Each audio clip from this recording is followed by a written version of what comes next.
সবাইকে সালাম এবং শুভেচ্ছা।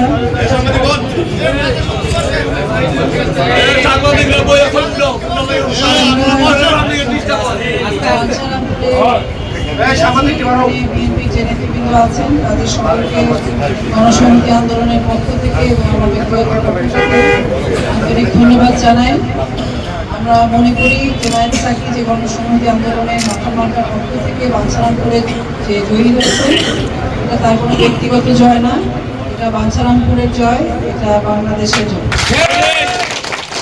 আমরা ভীষণ রকম কৃতজ্ঞ আপনাদের সকলের প্রতি, কারণ আপনাদের সকলের অংশগ্রহণ ছাড়া বাঞ্ছারামপুরের প্রথম দিকে যে অবস্থা ছিল সেই অবস্থার পরিবর্তন হয়েছে এবং এখানে কোনো পরস্পরের মধ্যে কোনো রকম আমরা অন্যান্য আসনগুলোতে যেটা দেখেছি এখানে বরং সৌহার্দ্যপূর্ণ পরিবেশে সবাই আপনারা কাজ করেছেন, সবাই নিজের মনে করে কাজ করেছেন।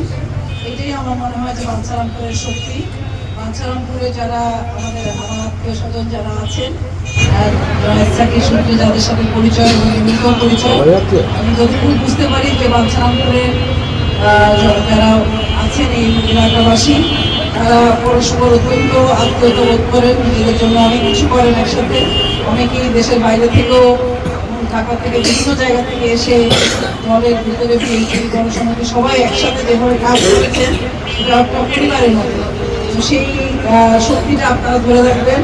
আমি আবারও ধন্যবাদ জানাই বিএনপি নেতৃবৃন্দকে এবং আমাদের দলের প্রধান জুনায়েদ সাকি, তাকে অনেক অভিনন্দন জানাই এবং সকলকে অভিনন্দন এবং সকলকে মানে ভিতর থেকে কৃতজ্ঞতা জানাই এই বিজয়ের নিয়ে আসার জন্য। সবাইকে